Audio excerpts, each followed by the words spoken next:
Halo guys, apa kabar kalian semua? Jumpa kembali bersama gua Bang Adi. Dan di video kali ini gua akan ngerangkum sebuah film yang berjudul Into the Dark Dawn. Film ini berkisah tentang seorang wanita karir yang baru saja menyelesaikan lemburnya. Namun malam itu semuanya berubah saat ia terjebak di dalam lift bersama seorang laki-laki yang tak dikenal. Dan tanpa banyak bacot, kita langsung masuk ke filmnya guys.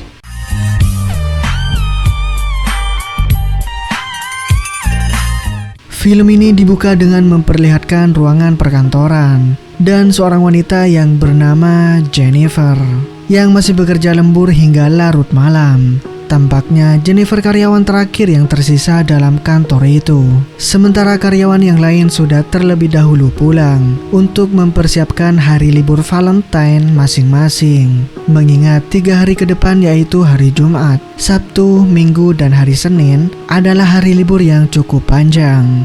Setelah pekerjaannya selesai, Jennifer saat itu tidak segera langsung pulang. Namun dia mengirimkan sebuah pesan email kepada mantan tunangannya guys, yang berada di New York, kalau dia berencana akan memesan tiket pesawat dan berangkat malam itu juga ke kota New York untuk bertemu sang mantan, dengan harapan mereka masih bisa memperbaiki kembali hubungan mereka yang sempat terputus. Jennifer yang tidak ingin ketinggalan penerbangannya, ia lalu buru-buru keluar dan mengambil beberapa permen di atas meja. Sementara di kantor yang sama, tepatnya di toilet, ada seorang pria bernama Guy yang juga karyawan di kantor itu. Secara bersamaan mereka menunggu di depan lift di lantai yang berbeda, di mana Jennifer dari lantai 49, sedangkan Guy masuk dari lantai 42.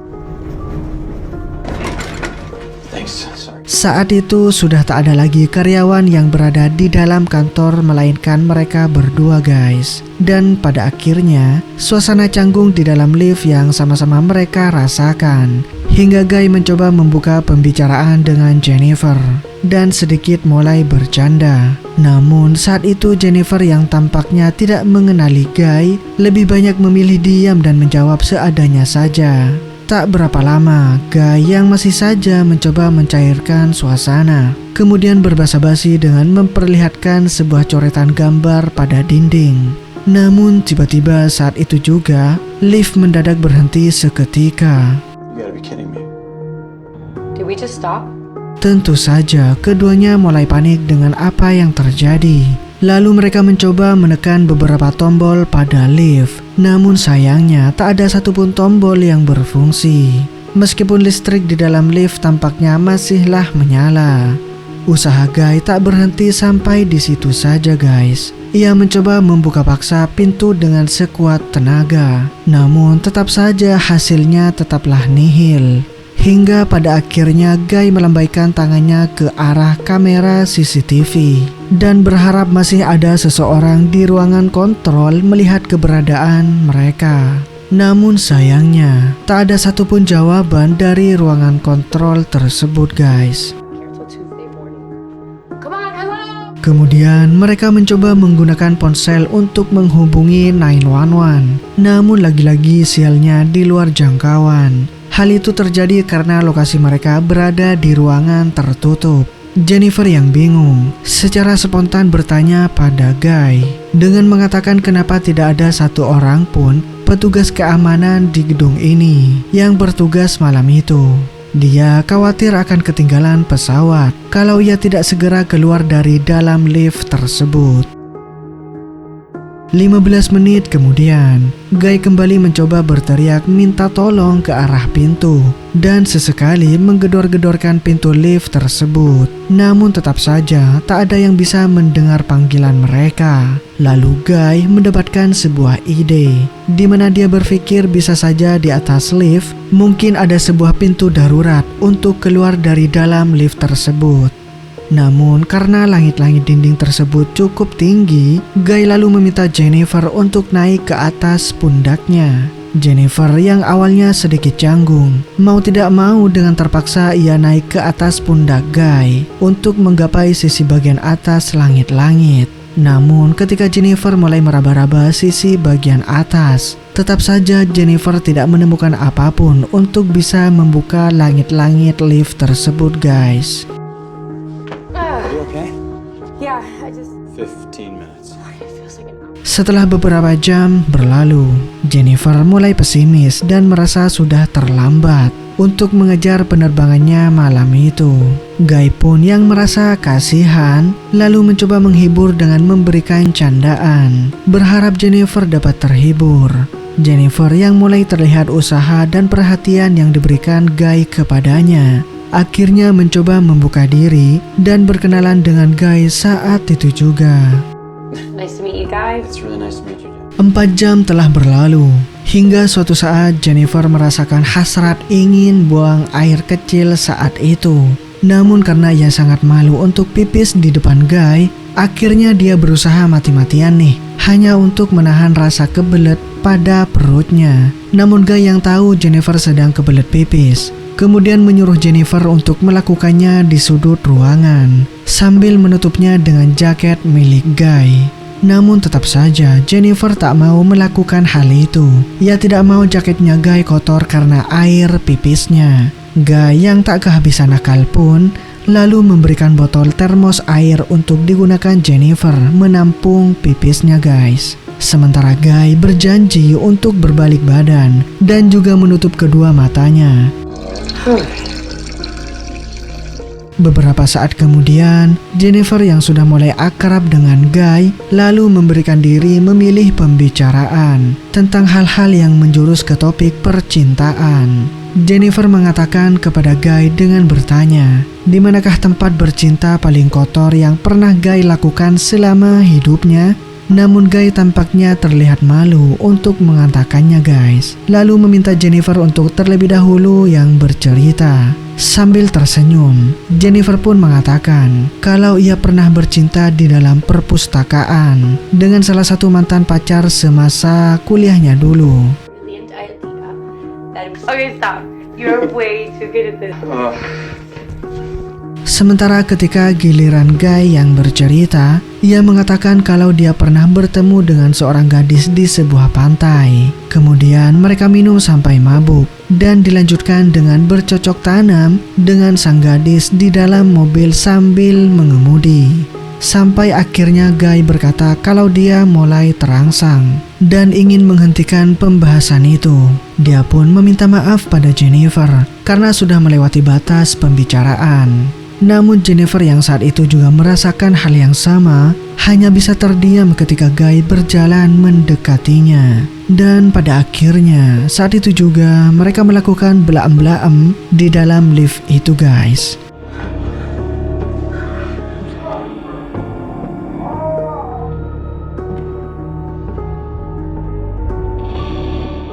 Setelah mereka menyelesaikan ritualnya, Guy kemudian mengatakan kalau dia mulai jatuh cinta pada Jennifer. Jennifer yang mendengar pengakuan Guy tersebut segera melepaskan dekapan Guy dan mengatakan kalau dia hanya mencintai mantannya dan hanya ingin kembali menjalin hubungan dengan mantannya itu. Jadi yang baru saja mereka lakukan itu anggaplah hanya sebagai pelampiasan sesaat saja. Namun siapa sangka, perkataan Jennifer itu sebenarnya sangatlah melukai perasaan Guy. Aduh, sakit banget guys. Dia mengatakan kalau Jennifer sebaiknya menyudahi hubungannya dengan sang mantan karena Guy yakin dia lebih pantas untuk Jennifer. Mendengar hal itu, Jennifer pun jadi kesal pada Guy karena tentu saja Jennifer masih mencintai mantan tunangannya itu. Jennifer pun lanjut mengatakan, ketika nanti mereka berdua berhasil keluar dari lift tersebut, anggaplah seperti tak terjadi apa-apa. Dia akan kembali melanjutkan kehidupan normalnya. Dan begitu pula dengan Guy, tanpa membawa-bawa yang namanya perasaan. Sesaat kemudian setelah Jennifer mengatakan itu, secara tiba-tiba, ekspresi Guy yang awalnya humoris dan perhatian pada Jennifer seketika berubah saat itu juga, di mana Guy mulai mengungkapkan siapa sebenarnya dirinya. Dia mengatakan bahwa dia telah berbohong pada Jennifer karena sebenarnya dia bukanlah karyawan yang memiliki jabatan tinggi di perusahaan tersebut. melainkan hanyalah seorang security yang ditugaskan di kantor itu. Kemudian dia juga mengeluarkan ponselnya dan menunjukkan hasil rekaman CCTV di saat Jennifer beraktivitas setiap harinya. Bahkan ketika Jennifer menunggu di depan lift saat pulang kantor malam itu. Jennifer yang tahu fakta itu seketika kaget, seakan-akan tak percaya pengakuan dari pria tersebut. Pria itu lalu melanjutkan dengan mengatakan, dia sebenarnya sudah lama bekerja di kantor itu, namun tak ada seorang pun yang peduli padanya. Hanya karena status sosialnya yang dianggap hanyalah orang security, Guy tak habis pikir bagaimana Jennifer bisa mencintai dan ingin kembali pada mantannya. Padahal Guy yang lebih tahu tentang Jennifer seutuhnya. Lalu ia juga mengatakan kalau kejadian terjebak di lift ini bukanlah sebuah kebetulan, namun hal itu adalah sesuatu yang sudah lama ia rencanakan. Guy kemudian mengeluarkan kunci lift dan menunjukkan dengan membuka pintu, yang kemudian ia sengaja memblokir pintu itu kembali guys. Saat itu juga Jennifer yang sudah tak tahan lagi dengan obsesi gila pria itu, kemudian mengatakan akan melaporkannya kepada polisi, sehingga membuat Guy membusuk di penjara. Kemudian dengan berani, Jennifer mencoba merebut kunci itu dari Guy. Namun ketika Jennifer merebut kunci itu, tanpa sengaja ia mematahkan kuncinya guys.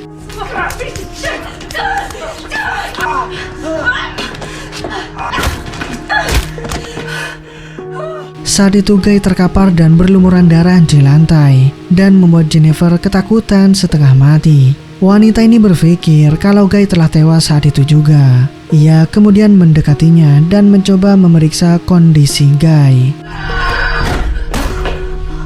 Sesaat kemudian Jennifer pun terbangun dari pingsannya dan melihat Guy sudah sadar lebih dulu. Seketika itu juga Jennifer semakin ketakutan ketika Guy membongkar isi kotak hadiah yang dipersiapkan Jennifer untuk sang mantan, di mana isi kotak itu adalah sebuah kemeja. Dan dengan lancang Guy mengenakan kemeja itu dan menyuruh Jennifer untuk membuka sisa kotak hadiahnya. Jennifer pun pasrah dan hanya bisa membuka isi kotak kedua, yaitu sebuah cerutu lengkap dengan alat gunting cerutu dan sebuah korek api di dalamnya. Kemudian seenak jidat Guy menyalakan cerutu tersebut sembari mengolok-olok Jennifer dengan mengucapkan "Selamat Hari Valentine, baby."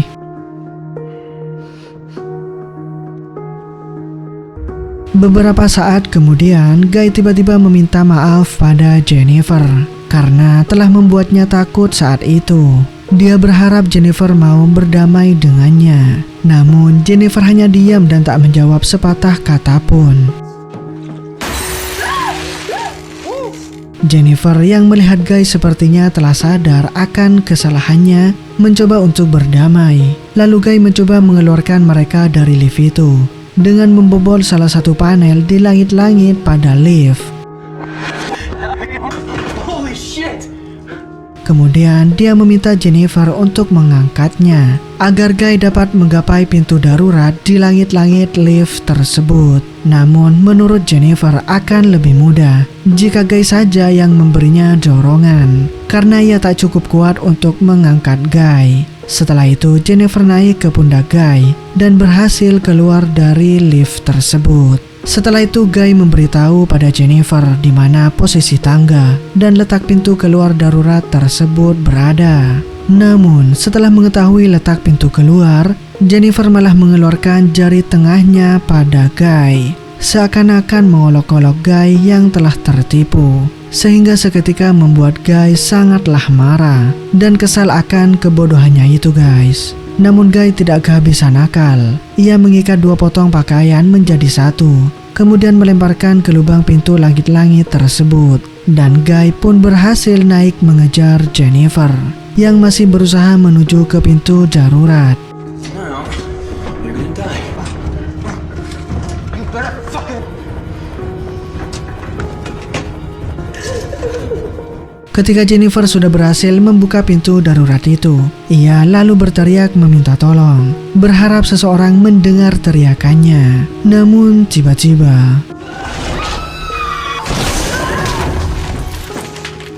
Saat itu Jennifer tersadar lebih dulu dari pingsannya. Ia melihat detektor pendeteksi asap. Jennifer berencana menyalakan api pada cerutu yang bertujuan untuk menyalakan alarm otomatis. Namun sayangnya usahanya itu tak berhasil karena asap yang dihasilkan oleh cerutu tidak terlalu banyak. Jennifer pun lalu mencoba membakar sebuah kertas untuk menghasilkan asap yang lebih banyak lagi guys. Namun saat itu Guy mulai sadar. Tapi untung saja dengan cepat Jennifer berhasil melumpuhkan Guy. Crazy bitch! Setelah itu Jenny mengambil pemotong cerutu dan sebuah korek api. Ia mengancam akan memotong burungnya Guy karena sudah berbuat kejam pada dirinya. No, wait, no. Stop, no. Beberapa saat kemudian, Jennifer menyalakan kamera ponselnya untuk mendokumentasikan apa yang sudah terjadi. Ia lalu mengarahkan kameranya kepada Guy dan mulai menanyakan identitas Guy yang sebenarnya. Dalam keadaan terancam, pria itu akhirnya mengatakan dengan terpaksa kalau nama aslinya adalah Jones Dickens. Dalam keadaan kamera yang masih merekam, Jennifer memaksa Jones untuk mengakui semua perbuatannya itu dan juga menceritakan serangkaian rencana yang telah disusun. Waktu pun terus berlalu dan tanpa terasa hari Senin pun telah tiba. Yang artinya mereka berada dalam lift sudah 3 hari lamanya guys. Namun mereka masih terjebak dan belum mendapatkan pertolongan. Pada malam harinya, seorang security yang juga rekan kerjanya Jones, yaitu bernama Eddie, secara kebetulan mengunjungi kantor bersama dengan pacarnya. Namun dia melihat keanehan ketika tidak melihat Jones yang seharusnya bekerja mengawasi kantor itu. Eddie pun melihat ke arah kamera CCTV dan seketika kaget saat melihat Jones dan Jennifer tergeletak di dalam lift. Lalu Eddie pun mencoba memanggil mereka menggunakan mikrofon yang tersambung di seluruh gedung. Dan panggilan tersebut berhasil membuat Jennifer terbangun dan meminta Eddie untuk mengeluarkannya dari lift tersebut. Tak perlu menunggu waktu yang lama, Eddie langsung beranjak menuju ke lift tersebut, meninggalkan pacarnya yang sedang tertidur di sofa. Hey, bro! Hey! We've been in here for days. Please escape. Eddie mencoba membuka pintu lift itu secara paksa dengan mencongkelnya menggunakan sebuah linggis. Sementara Jennifer yang sudah tak sabar ingin keluar, kemudian mencoba menjulurkan kepalanya keluar pintu. Namun Eddie menyuruhnya kembali masuk ke dalam agar dia bisa membuka pintu itu sepenuhnya guys. Namun tiba-tiba Jones memukul Jennifer tanpa dilihat oleh Eddie saat itu. Lalu Jones berteriak memanggil Eddie untuk menolongnya. Eddie pun yang tak mengerti apa yang sebenarnya sedang terjadi, dengan polosnya naik ke atas dan mencoba menolong rekannya itu. Namun tiba-tiba No!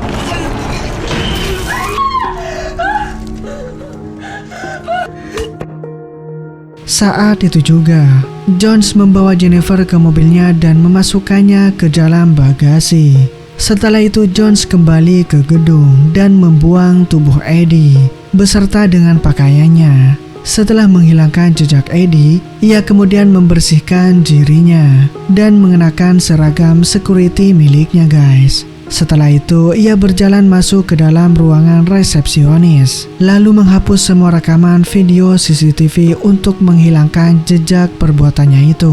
Namun di saat yang bersamaan, ia dikejutkan dengan pacarnya Eddie yang sudah terbangun. Lalu tanpa pikir panjang, Jones membunuhnya saat itu juga dan membuangnya ke lubang lift yang sama bersama dengan jasad Eddie.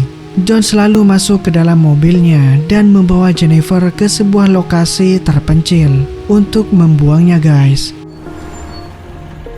Saat sampai di sana, ia mengambil sedirijan bensin dan menyiramkannya ke tempat sampah. Ia berencana akan membakar Jennifer di tempat tersebut. Dan saat Jones membuka bagasi mobilnya, ia dikagetkan dengan Jennifer yang sudah tak bergerak. Namun sebenarnya ia berpura-pura mati. Kemudian Jones kembali ke tempat sampah. Namun secara tiba-tiba, Jennifer secara perlahan-lahan keluar dari bagasi dan memukul kepala Jones dengan sebuah dirijen. Dengan panik, Jennifer kemudian masuk ke dalam mobil dan hendak kabur dari sana guys. Namun saat itu, ia melihat cerutu yang masih menyala di dalam mobil tersebut. Dengan rasa dendam, Jennifer lalu memundurkan mobil tersebut dengan cepat dengan menabrakkan tubuh Jones dengan keras yang membuat Jones terpental masuk ke dalam bak sampah yang sudah dibasahi oleh bensin. Tak perlu pikir panjang lagi, Jennifer lalu mengambil cerutu itu dan melemparkannya ke bak sampah tersebut hingga membuat Jones tewas terbakar hidup-hidup guys. Dan film pun berakhir. Oke guys, itulah alur cerita dari film ini. Mohon maaf bila ada kesalahan kata dari alur yang saya bawakan. Dan gua di sini cabut dulu. Ketemu lagi di next video guys. Dadah.